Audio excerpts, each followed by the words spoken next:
It was a 4-1 victory then in the end over Chelsea at Old Trafford. And as for Chelsea, well, it's disastrous. Just 1 win in 13. 16 games they've lost this season, which is amazing to a club like Chelsea. But it's one of them sort of seasons when Frank Lampard come in, it's really difficult. Whoever gets a job at Chelsea now has got to try and thin the squad down a little bit. Say, right, I want him. Get rid of quite a few players because there's too many players in the squad. They're all individuals. I've watched them quite a few times, Chelsea. Yeah. And they've got so much talent, but they're not playing as a team. Where you've got individuals going out there and trying to perform, but it's just not working as a team. So I think the new manager got a massive job on his hands, but I'm sure Chelsea will be back because it looks like they've got an owner who's going to spend money, which he did during the transfer window, but the recruitment it's probably not been right for Chelsea. So that's what they've got to change. They've got to get someone in there to say, right, this is this player we need. I think it's like being on Football Manager with Chelsea. Yeah. You're just buying everyone and saying, right, we've got a massive squad now, but we probably ain't got the right players in the right positions, sort of thing. So I think that's what the manager's got to do when he comes in, whoever it's going to be. And I feel sorry.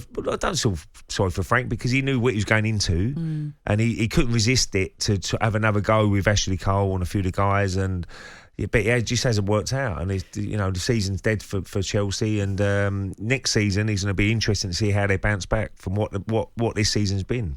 Well, the highest Chelsea can finish this season is 11th, which Amazing. Obviously is so below par what you'd expect from Chelsea. I think that'll be their lowest. I think the fans know that. I think they knew that when.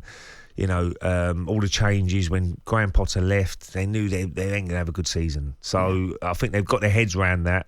But it's now the recruitment and the manager that comes in next. It's massive for they've got to get this right. The new manager. In contrast, though, it's been a lot rosier for Manchester United when you consider the start they made to this season. Let's hear from their boss, Erik Ten Hag. He told talkSPORT after the game that it's no mean feat finishing in the top 4 of the Premier League. The competition is tough. I can mention 7-8 teams who are competing for it. So you have to play consistently over the whole season. And I think we had a poor start, but we came back. I think this team is resilient, determined, play with passion. I think it's a good bound with the fans, and so we have done it.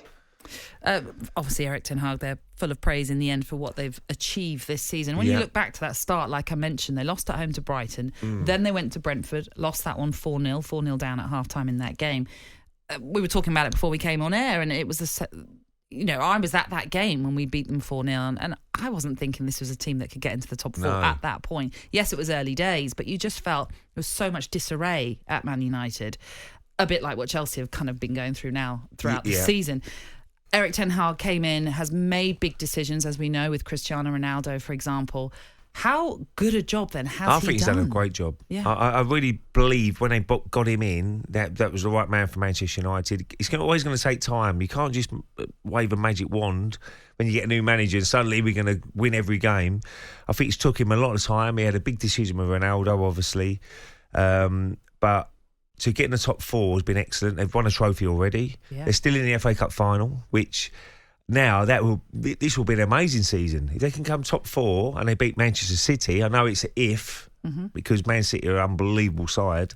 But if they did do that and stop them winning the treble as well, because I do believe they will win the treble, if they can somehow stop Man City winning that FA Cup final, then for me, it's been a great season for Man United. And then it's all about recruitment for them as well. I mean, centre forward, I know Harry Kane's been linked heavily with United. Whether he will go, I don't know. Midfield has been linked. Declan Rice has been linked, which I'm not happy with because I want him to go to Arsenal if I can, if in my eyes. But it's all about recruitment then for Man United, and they could be strong next season. So a lot of clubs, it's going to be interesting. Liverpool, Chelsea, Newcastle, what they're going to do next season now in the Champions League. They're going to be investing money as well. But United are currently 17 points off Man City. How far off it are they from actually challenging? Is it? They're a long way off yet. Yeah, they're a long way off yet. I think that any Man United fan will be realistic and say, Man City a different level at the moment. But 2 or 3 players who come in and really change the team itself, then it could be a lot closer. That's what Man United fans will be looking for next season. As much as Arsenal will, as much as Liverpool will, if they can get a couple of players in. Again, I know we're coming to the end of the season, but it's going to be an amazing season next year to see who's going to do well. Chelsea, what does Chelsea do next season? It's going to be interesting to see what manager they get in, and that's why we love the Premier League. It's always intriguing to see what's going to happen. talkSPORT Breakfast, waking you up Monday to Friday morning from 6 a.m.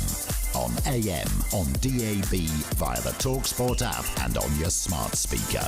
talkSPORT.